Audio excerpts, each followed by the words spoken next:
But if you don't acknowledge it by not being in your body, you're going to continue to disconnect. You're going to continue to mask, and you're going to be stuck like this forever. And that was all the motivation I needed. For generations, women were shamed for trusting themselves, sensing things before they happen, and believing in their own power. No one encouraged them to embrace it until now. Welcome to Trust Yourself.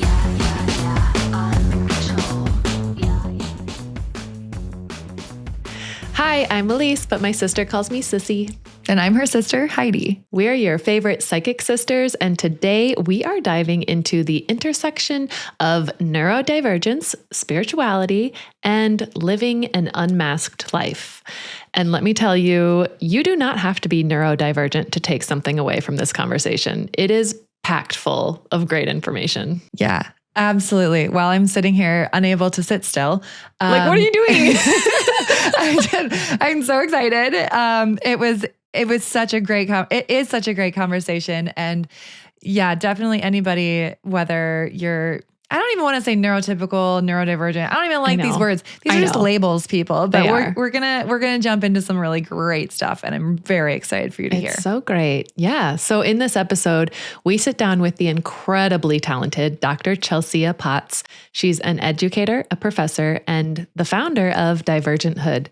We are exploring neurodivergence through a depathologized lens, meaning instead of treating ADHD and autism as something to fix, we talk about how they can be gifts and what happens when people are forced to mask who they really are just to survive school, work, relationships, everyday life.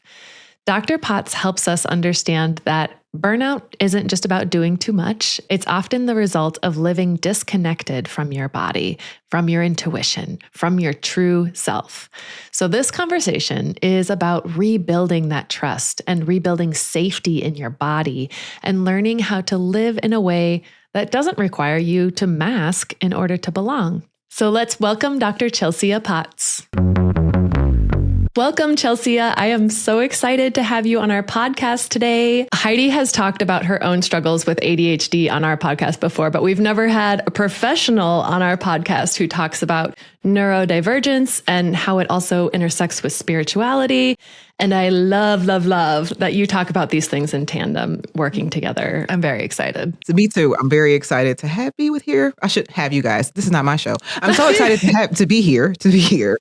Very exciting, especially after seeing your website, seeing what you all talk about. I was completely like, this is aligned with what I do. So I am honored. That's how it felt when we met you. Agreed. This feels like a pretty personal episode for us. I'm excited. Yes. So first, Chelsia, why don't you just talk about what neurodivergence means to you and maybe tell us about your own experience with neurodivergence? Sure. So my definition of neurodivergence has really expanded, especially after learning that I had ADHD. This was when I was 30, so that was 2020. So right before the pandemic, I found out through writing my dissertation, I said, this is not going well. I cannot sustain attention to save my life. And that's actually what led to my diagnosis. And then in 2023, I was diagnosed with autism after learning that my daughter was autistic, which was interesting because watching her was like watching me, but I'd never had the label. So when they said, have you ever considered? And I was like, oh my God. And things start to click. This runs in families? Well, I'm her mom, so hold on. So I had to really work myself through that process. But then over the years, I started talking about my experience. I got a lot of support from the neurodivergent community, but also a lot of education from other creators that would talk about just how their neurodivergence shows up.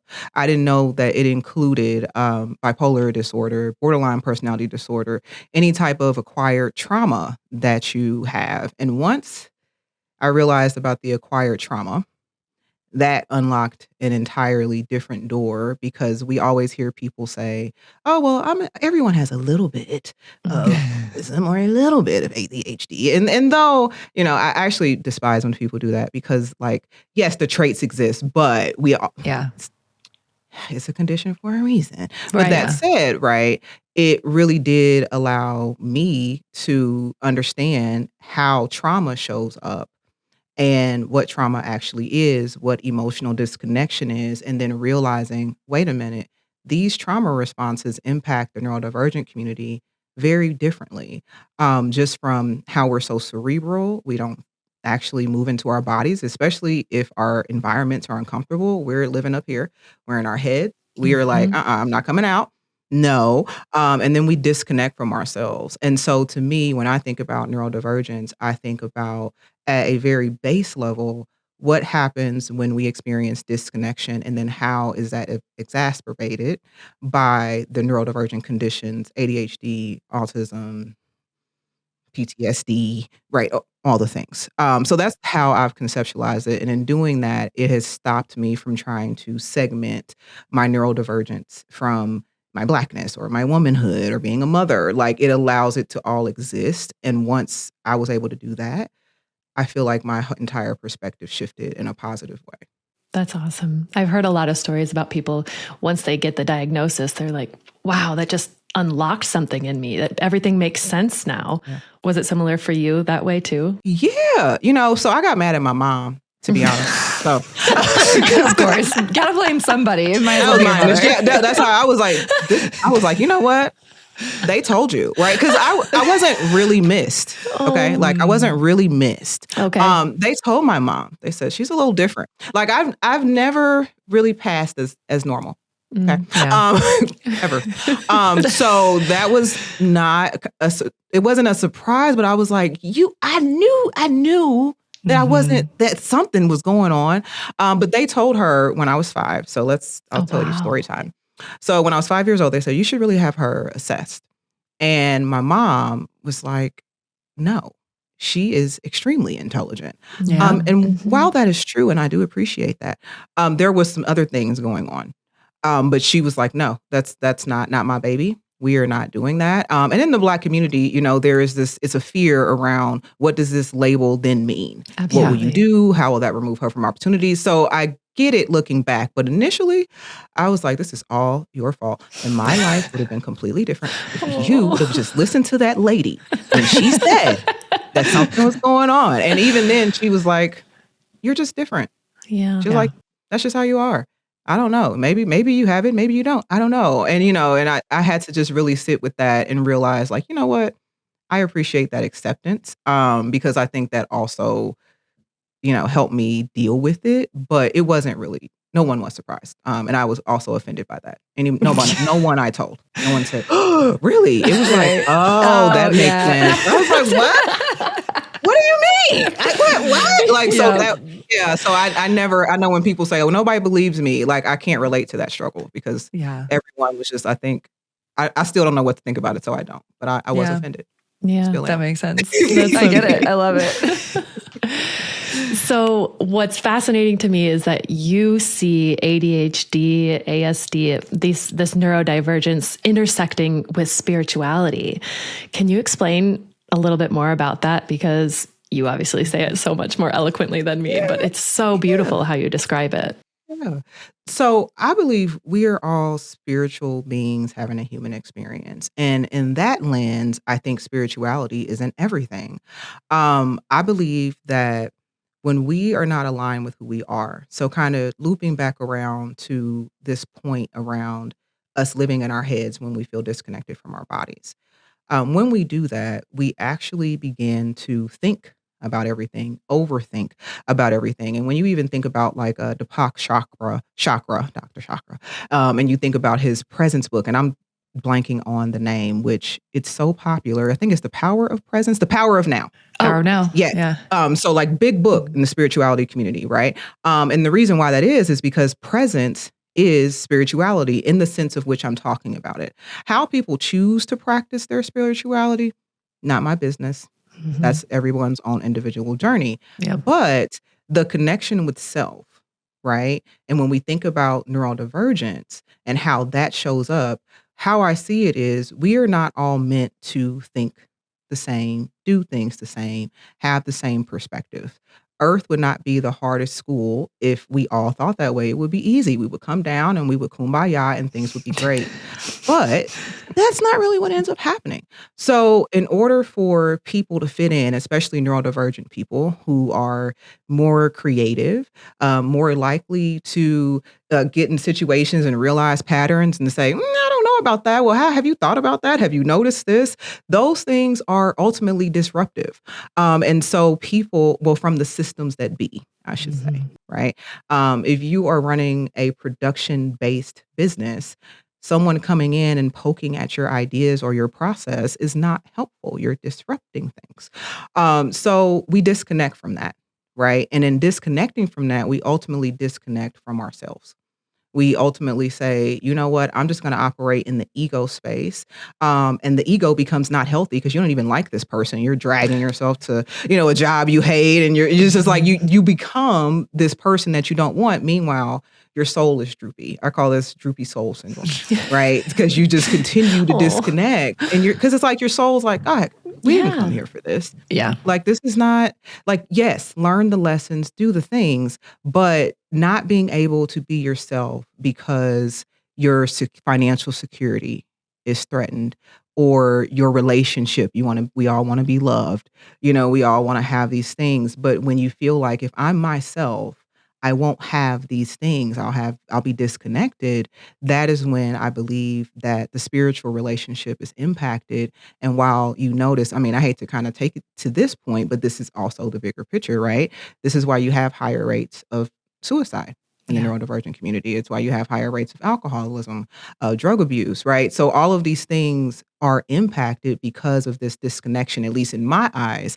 And I know people say don't make it that deep, but I'm neurodivergent, right? So I have to.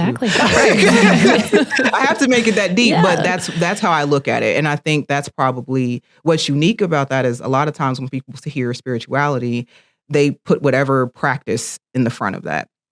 I could care less. That's not what it's about. When you're close enough to yourself, you will align yourself with the right practice for you and it will be great. But actually getting you to the point where you can align with yourself and not what everybody else is doing is what I want to help people see. Yeah. That's beautiful. And also in terms of specifically ADHD, I've heard you talk about it, being not a physical issue, but more of a spiritual thing, not issue, a spiritual element.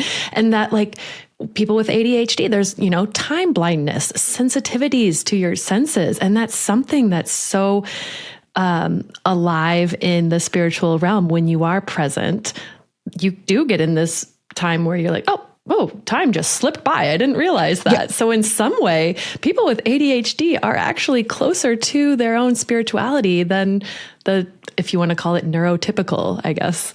Yeah. No. Okay. So seriously. So I cracked up one because when you said the spiritual issue, that is the word I used. Okay. And people tore me up. That's not what I meant though. That's not what I meant. I wasn't saying issue, but essentially I was trying to say, even if we think about this from the lens of let's just use psychology, right? Like, and I know we kind of delved into this and I've delved into it in my Substack too, but it's this idea that all of these things exist together, right? So when we think about time blindness, when we think about kind of pulling yourself back into your body, like someone comes into the room and you're like, oh, because you're just in this space in your head that exists. That aligns with psychology. It aligns with spirituality.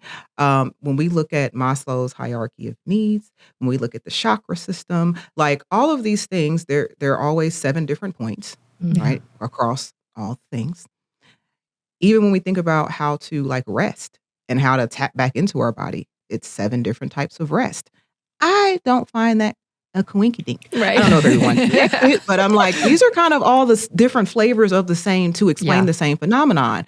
But when you think about it, even from a chakra system lens, you think about this idea of your crown chakra and what that's connected to. This is also your brain. This is where you're thinking. So if you're in this space, a lot of us, if you're neurodivergent, you have an overactive crown chakra, right? You are consistently downloading information, and that information can come across as thoughts.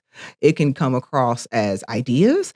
And a lot of people are like, well, I never looked at it like that. I just have all these ideas. I don't know what to do with it. And it's just like, yes, because you are a consistent open channel. Like Yes. literally it's just consistent idea after idea after idea. And it's just like, yes, that can be overwhelming, but also it goes back to being consistently in your head and this idea that like you are not grounded on the earth. One of the things that we really struggle with goes back into executive function. And I'll relate this to spirituality as well. When you're having issues with executive function, you're having issues with living in the 3D world, adjusting the time. You're having issues bringing your ideas into the ground. Like, it's great to be a jack of all trades, but if you're a master of none, we know what the saying is, right? So it's like until you learn how to bring that into the 3D by practicing presence, by learning these different things, it stays stuck. And so when we talk about it from the psychological lens, it's just like, oh, well, that's just it. You'll just always have executive function. It's just take your medicine and shut up. But it's like, really, there's other ways that even if you have the help of medication, that you can ground yourself into your body, and that will overall impact your executive function. It will impact your time blindness. It will be able to impact, okay, well, now I see that I need to choose an idea because I'm not just floating in the ethers. I have to ground something. So I'm going to care about something enough or devote myself to something. And probably that something should be what I came here to do, instead of what other people are telling me to do. Right. And then that is how we find alignment. And that may not look like how everybody thinks, right? But that's how, and I know that's kind of I feel like it's succinct and messy at the same time, but it goes back to the point that all of this stuff works together. Yeah. I mean, succinct and messy is basically the definition of somebody with ADHD. I feel like in a nutshell, that's my life, is succinct and messy. I was gonna say, sounds like you, Heidi. Yeah. It's true, but that makes sense. Yeah, no, that duality. Yeah, for sure. I love how you just talked about neurodivergence as being a lot more creative and inspiring. Can you explain a little bit more about how you see neurodivergent minds as superpowers, not as deficiencies? Yeah. So, it's funny because I kind of see it as a little bit of both, but I'm going to talk about the good first. Because I think that when we think about the ways in which we can channel information, and we can use channel, we can say we get ideas, we had a thought in the shower, whatever language you use, up to you. But either way, the end result is you get all of these ideas, right? When we think about Stimming is nothing but like just creativity, right? Coming out. Now we judge it, right? It can look like flapping. It can look like dancing. It can look like talking. I know a lot of people with a talking stem and they don't even realize it's a stem. They're just calling and they're like, Oh, I wonder if that's me. it feels good. Like it's a stem. Like like there are so many different stems that people don't even realize, are stems, but Okay, hold on. I need some clarity. What is a stem? What is the stem? Okay. Let's do that. Sorry. Okay. So stems are commonly related to autism. I will say that's where the word is more commonly used. Okay. But it's a regulation tool that neurodivergent people, ADHD, autistic people are known to use to regulate themselves or bring themselves back into their body. When they can't do that, that causes a lot of restlessness. It can drive someone to distraction. So this usually shows up a lot in classrooms, like in the K-12 level, where you'll have like a hyperactive ADHD person who is always like, I got to do all the things.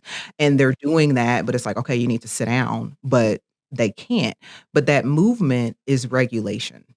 Right? It's the way that people essentially move back into their body, which is essentially being present in the world, doing the things. But it doesn't look like how it looks for someone that could sit still for 6 hours and do the work and go on about their day. It looks a little bit different. But sometimes it shows up in movement. A lot of times it shows up in art. Right? So you'll see someone that is consistently creating because they're always in a room with music and they just start rapping to the beat or singing a song. And then you end up with a famous singer or a famous instrumentalist. So like when we think about the way the stems show up, they're not usually called stims unless they're disruptive. But the way in which we stimulate ourselves is creative, and that is our superpower. For some people, it's recognizing patterns, right? Mhm. Being able to look at something and say, hey, so I noticed that when this happens, next this happens, and this is repeating, and this is having this impact. We can notice that some people can notice it in people, places, things, right? Those are gifts that we can use to contribute, but because they can be so disruptive, right, to the status quo, Right. to people's egos. Right. Like, for example, I've now told you at the meeting that your idea was bad and that you should know it's bad. And because my tone is monotone, now I sound like I'm calling you a dumbass.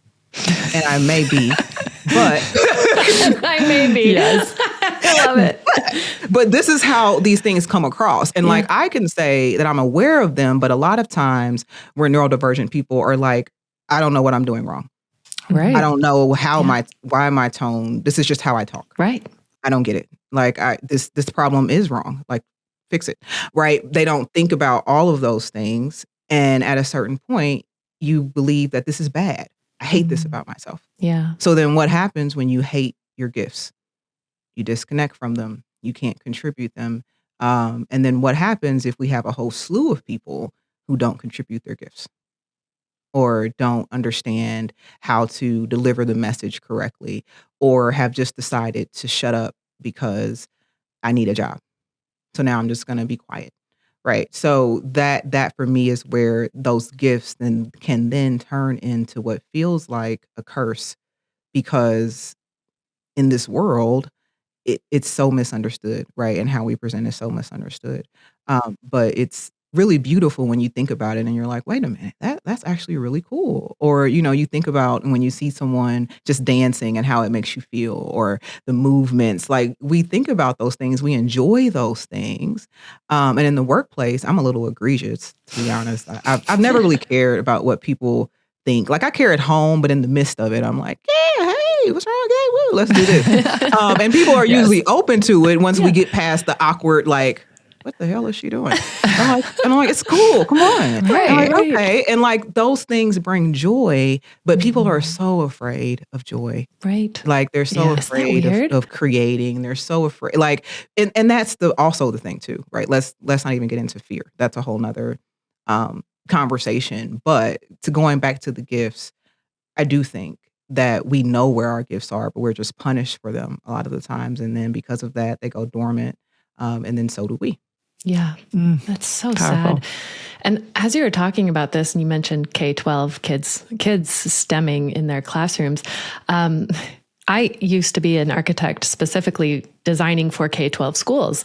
And what I found so fascinating, even within the last 10 years, has been this discussion around neurodivergence and how the typical classroom where you have everyone sitting in their perfect little rows, facing the whiteboard up at front, may have worked in the 50s, but it's not actually working for everyone. We need to design for all different types of brains. And what came out of that was beautiful new furniture that maybe has like this rocking chair that you sit on, or portable furniture, moving things that are textile or tactile, and you can use different senses to touch and feel and smell. And I just find it so great that we're trying to open up our classrooms to help everyone learn the best way they can, because sitting there, like you said, trying to just be typical student is not going to work for everyone. So I guess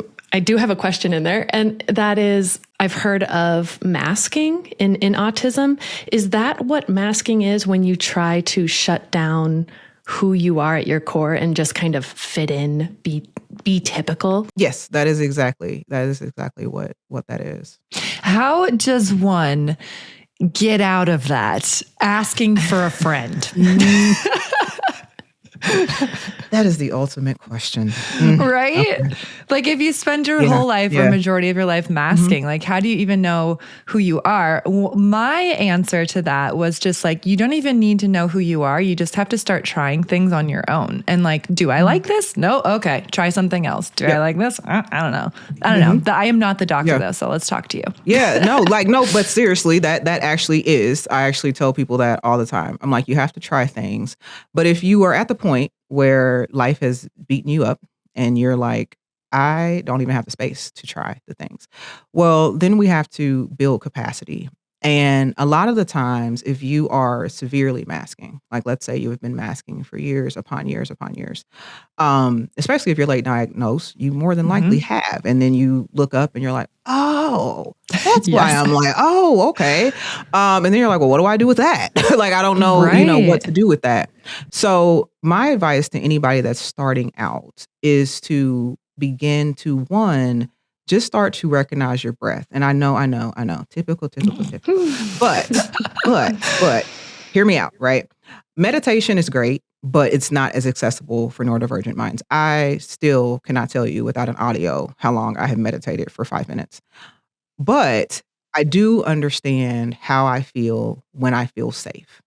And I know that because of my breath and what my breath is doing. So right now, right in this moment, like let's use a live example, right? In this moment, I know that I feel comfortable, I feel safe. I can tell that because of the pace of my voice. I can tell that because of my breath control. I'm aware.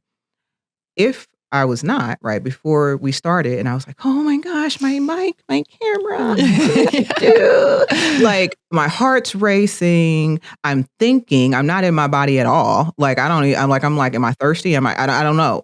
Yeah. Right. And so I know, okay, I feel off. Now in that moment, I can clearly identify that there is a stressor. Maybe I should have came in a little earlier and not ate the egg bites before I drove up. I'm thinking through that.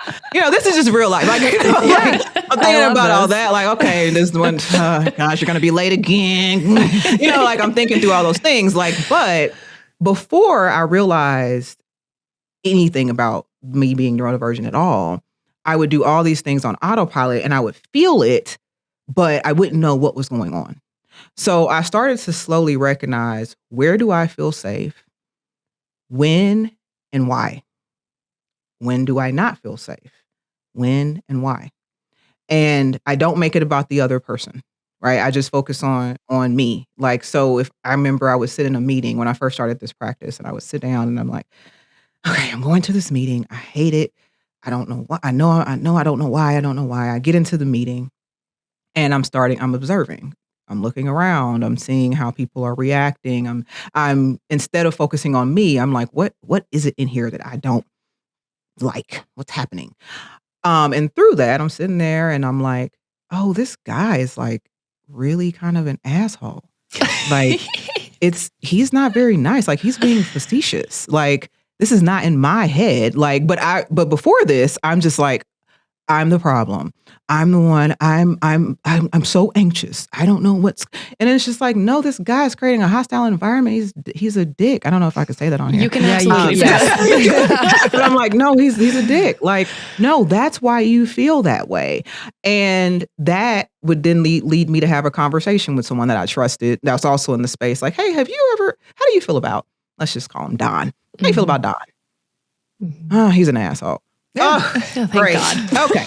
It's not just me. Okay. I thought that he was just da-da-da. And then it's like, oh yeah, no, that's why I said this and this and this. And then I'm like, okay, I'm not crazy, right?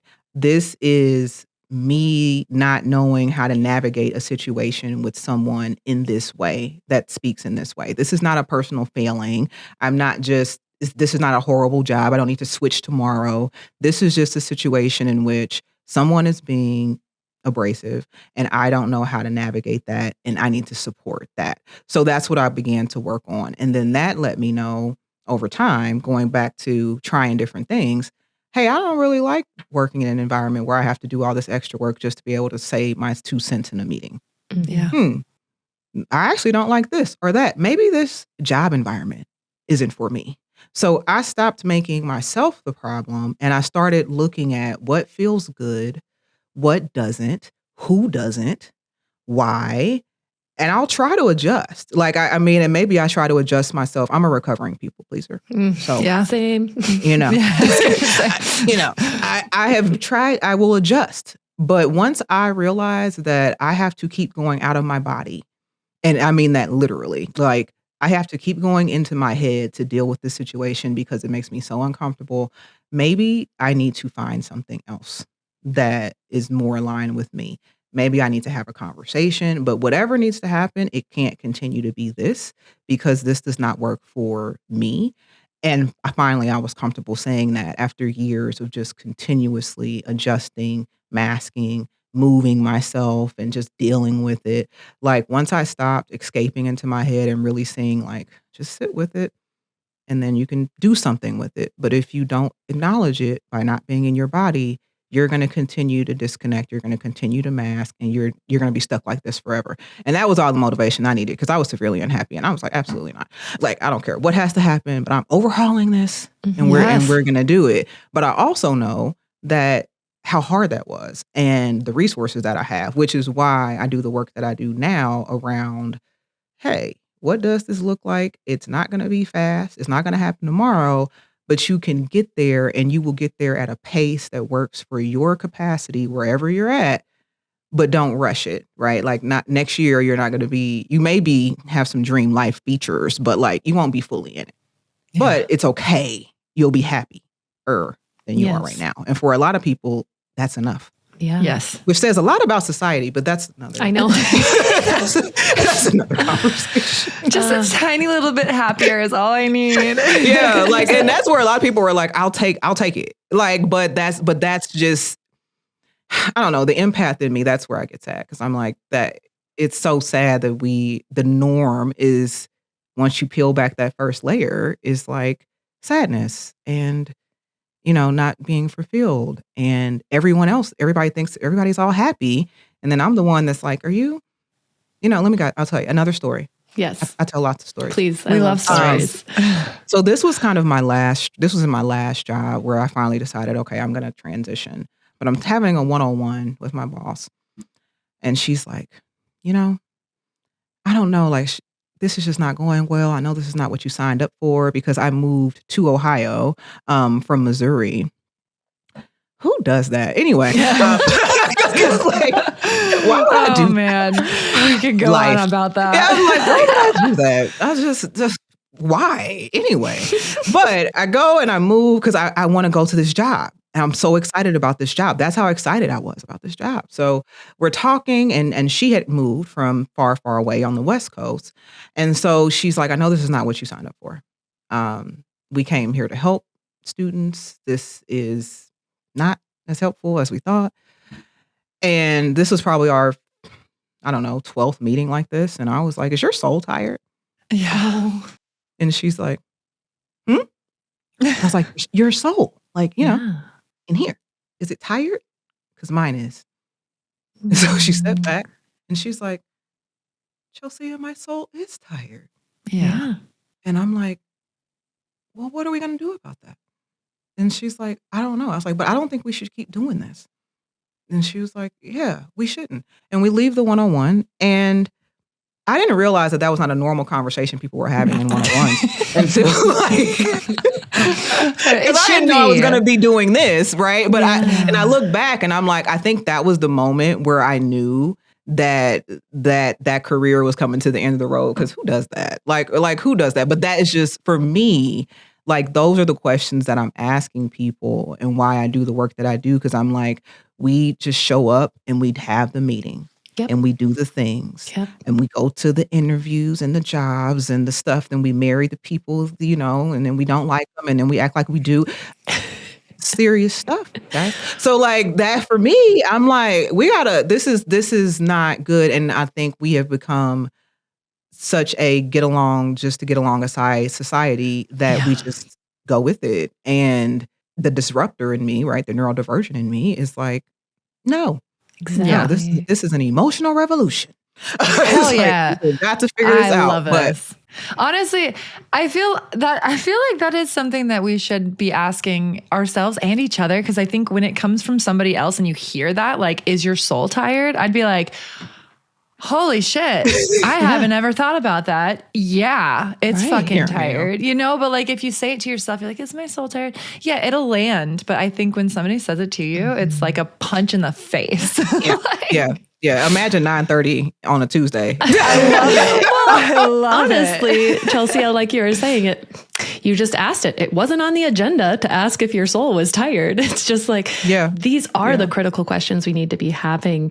And I think we all kind of get to this place where we need to look at where we are masking and where we are hiding our true selves. It sort of seems like there's, different levels or types of masking as well. I know you personally speak so passionately about the struggles of neurodivergence in a neurotypical world, but you're also transparent about the oppression of being a Black woman and how you have masked yourself to feel safe by acquiring labels like the dean of students, professor, doctor. I mean, granted, those are incredible labels, but seriously. I'm curious, how did this form of masking affect you?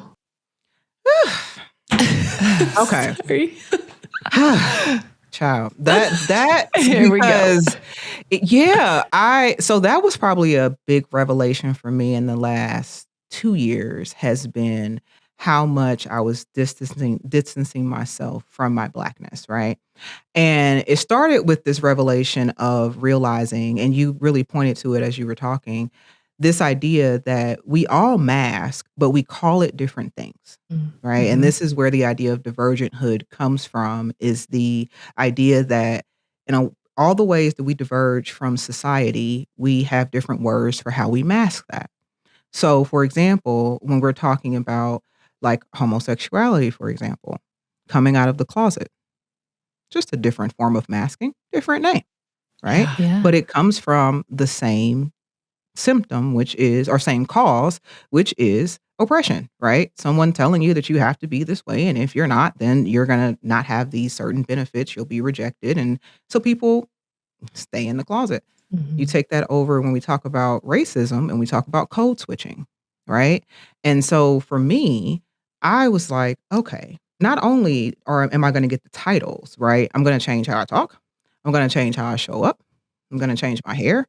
I'm going to change all of it. Like I'm going to show up as me, but not with any of these traits, right? I'll show up to work, but I have a pixie, right? Like a straight pixie cut. Like, and I love a good pixie. Yeah. I love a good pixie, but it's like, girl, you're going to the hair salon every 2 weeks and burning your scalp off. Yeah. Like, and like at what point, right? Or you're changing how you talk because you don't want to seem educated, but where does it stop? Like, at a certain, because I thought, right, the more I accomplish, the more degrees, the more, that I get these titles and, whatever, then I'll be myself then. But then I realized that, like, not only did you let other people put you into this box, but you put yourself in this box. And that hit me even more when I started my own business. And I realized, I was like, why are you talking like that? And because of my partner, he would look and he would be like, I hate your videos. And I'm like, what? What's wrong with my videos? And this was back when I was just solely on TikTok. It was solely on TikTok. You've never seen those videos unless you go to TikTok, but they have not seen the light. Instagram will never see those. Like Instagram will never see those.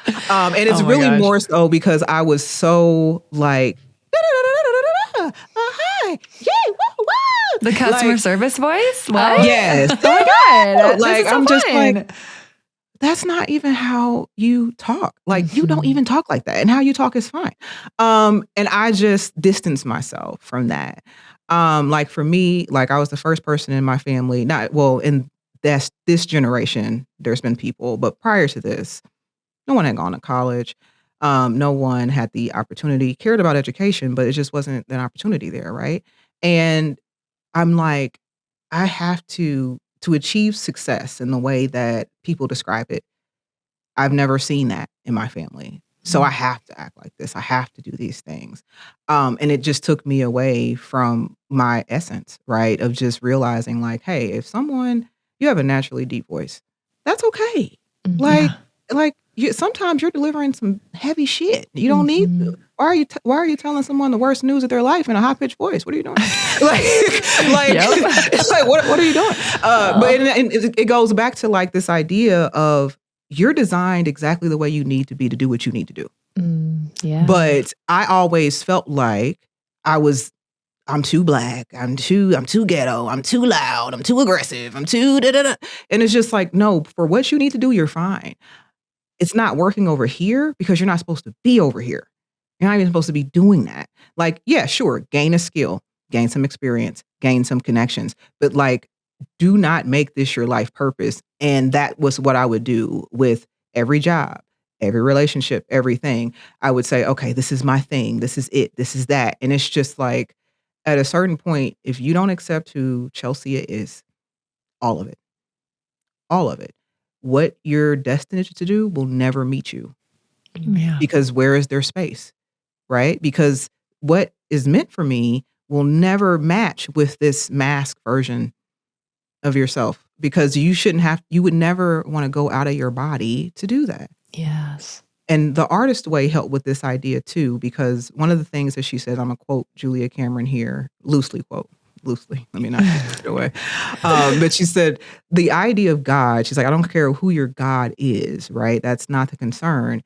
But you have to believe that whatever God that you believe in will not make you go through uncomfortable things. And I was like, well, I don't know what my God is doing. I must have a different one because I'm going through lots of uncomfortable things.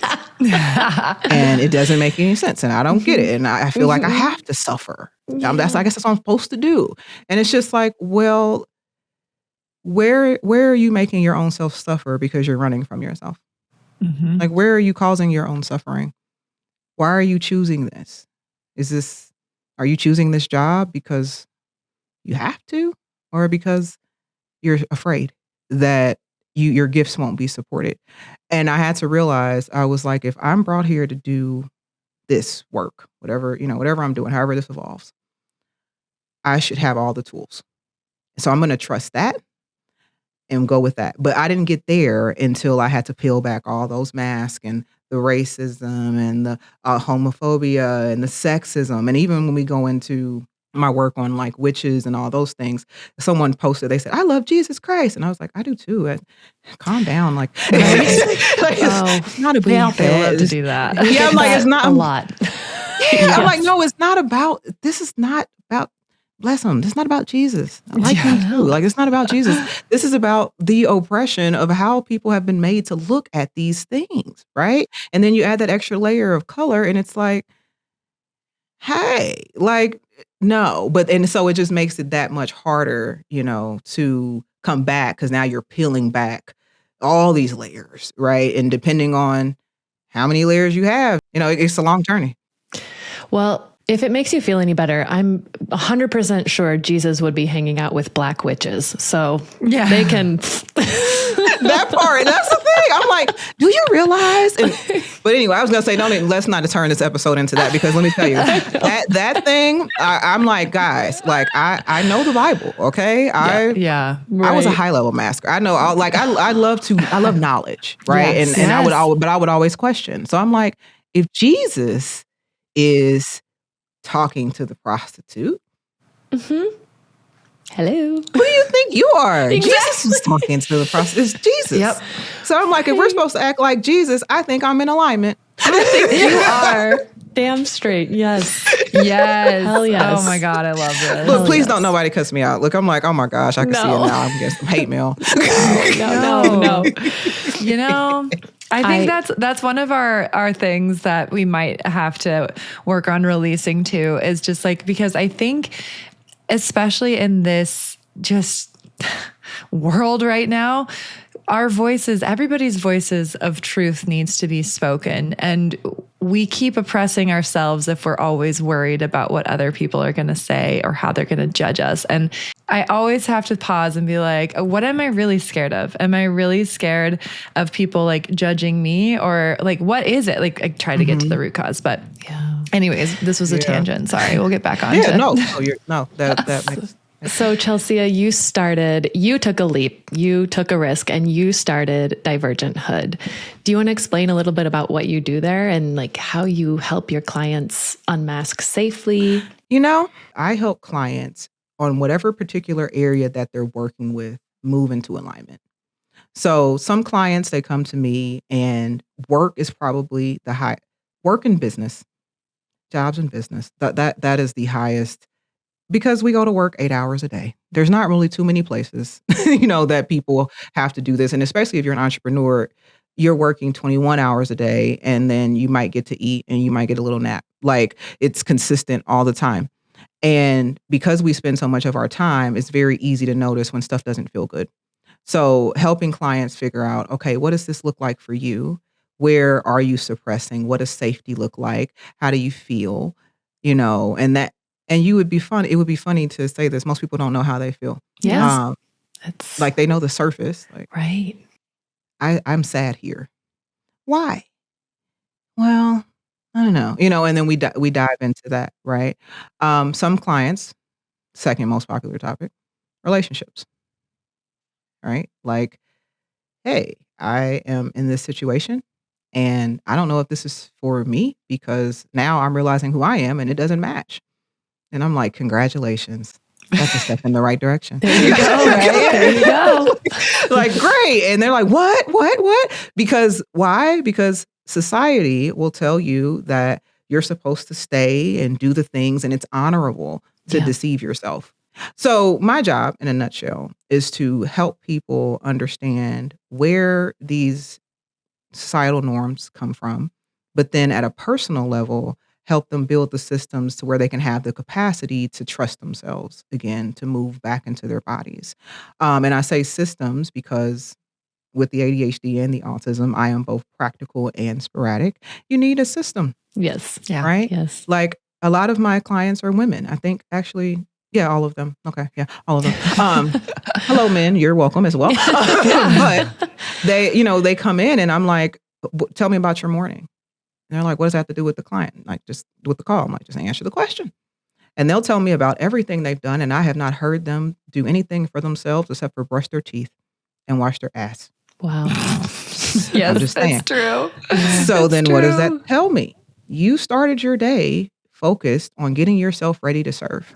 Wow. Yeah. To serve other people, to serve your job, to serve your business, but you are not fulfilled. So you're not at capacity. So you are giving from lack. And now you're wondering why you're burned out, why you're tired, why you're in situations where you're not really aligned. Well, because you're not really there. You're in your head. You don't even want to be there. You're just trying to get by. So how do we increase your capacity to care for yourself in a practical way so that you can create space to think and breathe and grow, right? So it's different for every client. But I did decide that I'm going to do a group sort of situation. I don't know, guys. Yeah. This is my year of showing up. Yes. So I think either some group coaching might be coming down the line or just some classes to focus on different areas. We're going to see, but I want to do it in a way so people know that they're not doing this alone. Right. So like, even as we're having this conversation and like we have these aha moments, listeners hopefully will have them too, but where are there any other places where we can really have those and not feel like it's just us? Yeah. Right. So I try to bring that lens into. I love that. I think that is so needed right now. Just a sense of community, even if it's a small community, anything right now to help us feel connected, not just to other people, but also connected to ourselves. Yeah. So, gosh, Chelsia, you have made it. It's very clear that you were made to do this and to help others. And I'm so glad that you found the capacity to unmask yourself and to take those calls. So I will add Chelsia's contact info to our show notes for anyone that wants to contact her, and it will clearly be worth it. Yeah. Thank you so much. It was actually, I'm listening to you talk too, and I'm I'm keeping notes because I'm learning more about autism as well. But like for me with ADHD, it just, as you're talking, I'm like, oh, I feel like I'm always in my body. I always am like feeling the things. But then you talk about always being in your head with the ideas. I'm like, oh, no, I'm definitely always there. And I've had so many like psychics and other like intuitive people that I am, coaching with or somebody, and they'll tell me like, you need to ground yourself, Heidi. And I'm like, I'm so grounded. What are you talking about? So just realizing that, I actually do need to ground a bit, and that's okay to be, you can be both. You can be grounded and still connected. And I feel like I was always afraid that if I was grounded, I wouldn't be connected. And it's like, yes, and you can have them both. Can I say one more thing? Yes, please. Yes. Okay. Because, so you actually just single-handedly answered why I am so into people tapping into their creativity, right? And creating space. Because so often, right, you can be grounded and do in flow, right? And doing those things. And it comes from us creating. Like we can't, the ideas can't live in the head. Like they can visit, they can swing by, like, but they cannot move in. Like I tell my clients that all the time. I'm like, stop letting your thoughts move in with you. Like you keep on trying to marry the one night stand thought. Like stop. Like I love your analogies. They're so good. Because I feel like I have to put it that way. Because I hate for spirituality to sound so like pie in the sky. Because I think that becomes an accessibility barrier. And you all know, like from even reading your stuff, I know like once you can tap into spirituality, it's so rewarding. And I feel like that's such a barrier because people are like, what's it, the woo woo? And I'm like, it's not. It's actually very practical, like when you think about it. Like it's fine. But like that is the key, is like the creativity marries them both. But it has to be heart-centered. And I'm thinking about the chakra system in my head. Like you have to, the goal is not to just stay grounded, because then you don't have any ideas, and that's boring. Yeah. I don't ever want to do that. So like that's why I don't take my medicine now. But anyway, so you have to figure out how to meet in the middle and how to bring that head and heart. And when we talk about the soul being droopy, right, and we think about that heart chakra connection, if that is there, right, and you have you're grounded, you're creating, right, you know you can do it, you have the will, solar plexus, that you can do it, and you bring it up into that heart center and you bring those ideas down just a little bit, right? And you commit to it, your heart will tell you exactly where you need to go. Like follow your joy. And I will say that, that's the one thing I want to leave listeners with, is like, always follow your joy. Like do not don't betray yourself. Do not tell yourself that like you don't deserve. Like if you have an idea, if you know what you want that, and that's okay. And it's okay if people can't meet you. Grieve the relationship. It was not what you thought. Tell them bye-bye. I love you and it was great, but I'm on to something else, and know that you deserve that something else. And grief is always a part of it, but it's so worth it. You'll get used to saying bye. Yeah. And hello to joy. Yes. Like seriously, and every day, y'all choose yourself. Every day. Yeah. Thank you so much, Chelsia. This was absolutely lovely. I love your energy. I love talking to you. Yeah, thank you, Chelsia. I loved this conversation, all of it. I'm going to have to, I edited it anyway, so I'm going to enjoy re-listening to this over and over. So thank you, Chelsia. We really loved having you on. Thank you. Fuck yeah, babe. I don't like babe. Yeah. Fuck yeah. Fuck yeah. That was such a good conversation. Yes. I fucking love her. I love her energy. I love her vibe. Agree. I love her brain. I know. I want more of it. I know. I love, as she was talking about neurodivergence, I just loved the image I kept seeing in my head of a person just getting downloads after downloads, like a faucet that's just turned on full blast. And after having her explain that can be both a blessing and a curse, it makes so much sense, because in some ways, yes, I would love to have that I would love to have that creativity, that feeling of getting divine downloads all the time. But I can also imagine the stress of having to regulate and mask yourself all the time, because people aren't ready for that information, Okay. As somebody who gets frequent faucets of downloads. I've got a leaky faucet. Mine's not frequent. My gosh. But I also really liked the idea of even just calling them ideas and stuff, because sometimes I'll say, I have a download, or I got this download. And if I'm talking to somebody who doesn't know my normal lingo, they're like, what? Like, you're on your computer. I'm like, no, I get these ideas in my head. I don't know where they come from.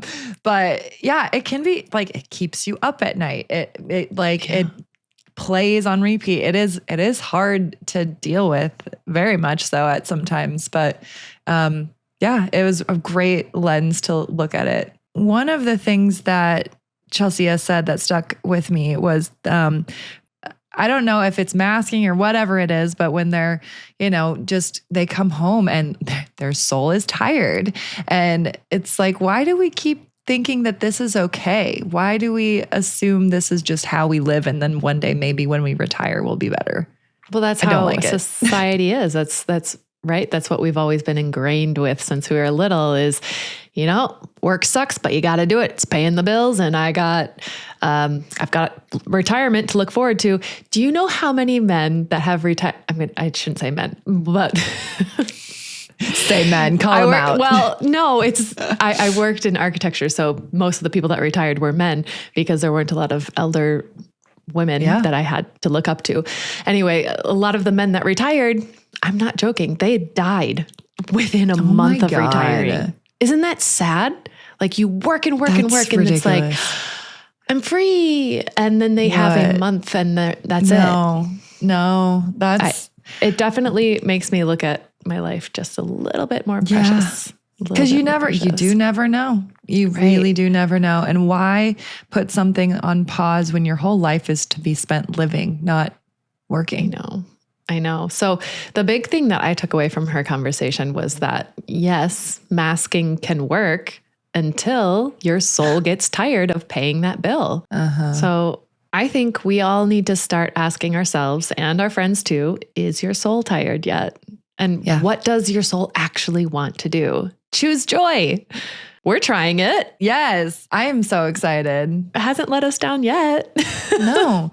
And even the stressful times, there's stressful times, but we can still find the joy in it. It's not that everything has to be butterflies and rainbows 24/7. Like that also wouldn't work. And even if there is a speed bump, we're still able to be ourselves while doing it, right? Yeah, like we're not trying to be someone else. We are exactly who we are. So if there is a bump, it is a redirect, not a failure. So good times. I love this. It. All right, Heidi. I love our job. I love our job.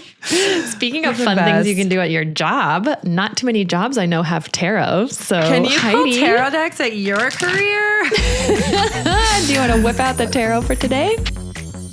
Gosh, could you imagine if I would have brought like my tarot decks into like a patient's room and be like, do you want to know something?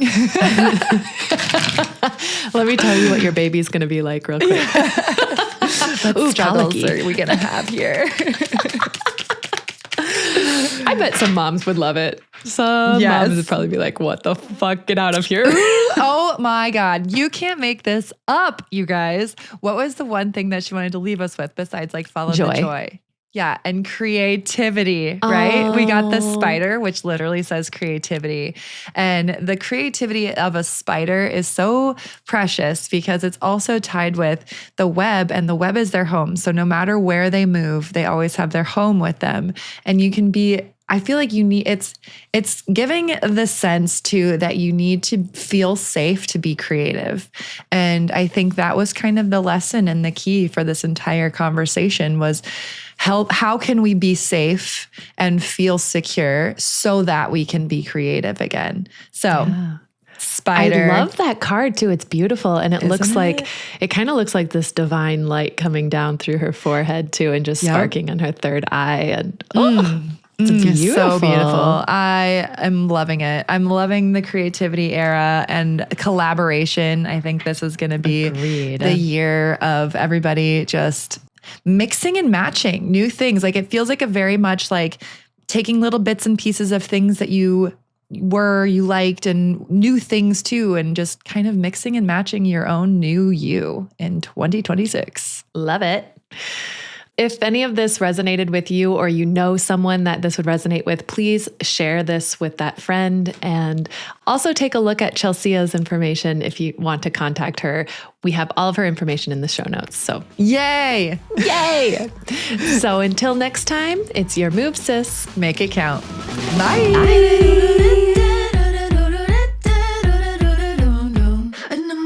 Damn it. I don't even know what you did wrong. You could have just kept Chelsea going. instead of Chelsia. Oh, yeah. It's okay. It's okay. I'm glad you did that.